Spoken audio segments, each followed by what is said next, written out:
Hello. In previous video, we have seen the kit study of the particular box, that is sampling frequency and selector circuit. In this video, we will try to cover the remaining three blocks. As I have mentioned in the previous one, to check the Nyquist criteria, when we select 1 kHz as a sampling frequency, we must check the sampling frequency 2, 4, 8, 16, 32. So in order to need, we can understand the two functions of this block. One is it is provide divide by 10, means 320 kilohertz will become 32 kilohertz and 80 kilohertz become 8 kilohertz. So here the input I have selected, that is 80 kilohertz, and the output of this block is 8 kilohertz. So we can see on scope both the signal together. Sorry. Okay, so what is the another main aspect of this block? That is a duty cycle control circuit. As we have mentioned, when we are doing sampling, ideally the width of sample should be 0, it should be impulse. But practically there will be always having some finite duration. If we take the duration as small as possible, we can get a surety of more number of signal to be multiplexed. And if we take the pulse width duration very high, at the same time we can observe that the multiplexing chances will be less. So we can control the duty cycle control knob here. We can vary. Here it is mentioned 3, 2, 1 and so on. So you can see on the scope, as I am changing, this is a position of 1, so it shows 10% off time. When it is a 0, 1, 2, 3, 4, 5, so at 5 position exactly 50% on and 50% off. Now 6 means 60% off, 70% off, 80% off, 90% off. So this is how we can vary the sampling trend of pulses width. So this section will help us to understand the pros and cons of trend of pulse width duration. Let's see the next block. This one is sampler circuit, this one is sample and hold amplifier. So the word itself represent sample and hold, means it will take a sample and during off time of sample it will hold the previous value. While when we see the sample amplifier, it will take a sample for the on duration of pulse. For the rest time it will be off. We have two options here, whether we want to take trend of pulses from the internal of this kit. We can also select the external knob, in which if we apply the trend of pulses from any other circuit, it will be equally work well.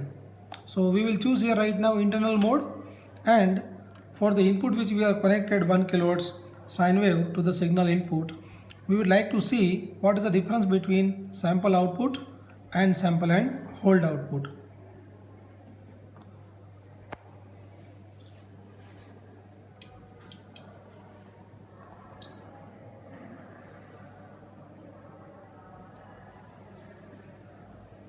So right now the pulse width is 9, so I will make it to 50%. Okay. To check clearly, let me expand the time duration. Now here we can see very clearly.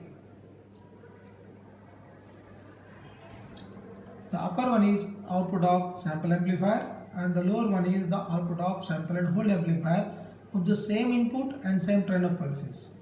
So what happens when we receive here, it will take a sample, it will copy the highest value at the natural sampling, then it goes down in the duration of off period, while sample and hold will preserve the last value till the new sample will come. So this is how it will work. So you can see I am changing the sampling frequency for both the case.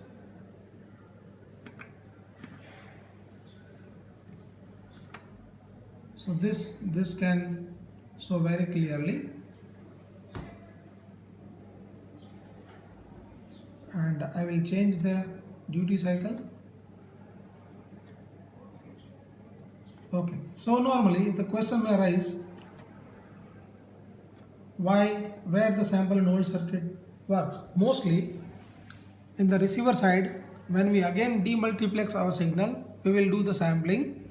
At that time, we'll use sample and hold circuit. Why?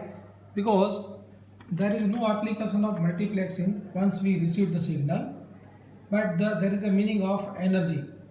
So in the next experiment, we will see the sample and hold output can give the higher amplitude at the reconstruction because it consists more energy of the sample value compared to sample amplifier. I hope it is clear. Next, we'll see there are two different low pass filters, second order and fourth order. As we have discussed in the first video, there is a difference of slope from the pass band to stop band. So second order low pass filter have the little bit wider than the ideal low pass filter, while the fourth order response will be near to the ideal low pass filter.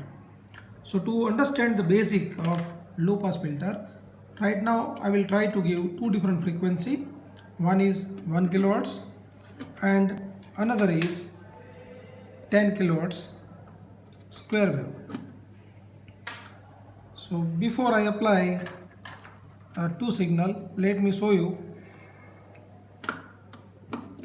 on a scope.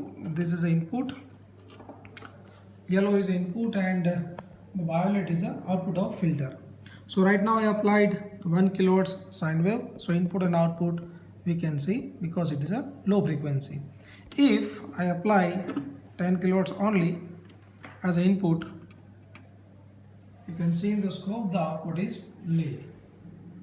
So now I would like to give both the signal 1 kilohertz and another signal is 10 kilohertz, and clearly you can see the upper one, which is a mix of two signal 10 kilohertz square wave and 1 kilohertz sine wave. When I pass through fourth order low pass filter, I will get at the output terminal, that is frequency nearby 967 kilohertz, or I can say it's a 1.03 kilohertz.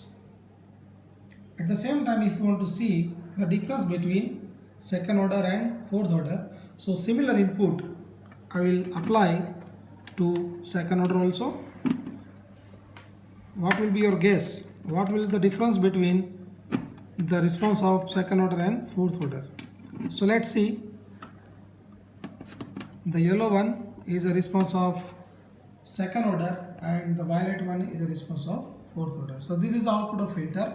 So you can see in the yellow signal, the filter, second order filter output is having some distortion, while fourth order is not having the same distortion. So that will be much more clear and near to our original signal.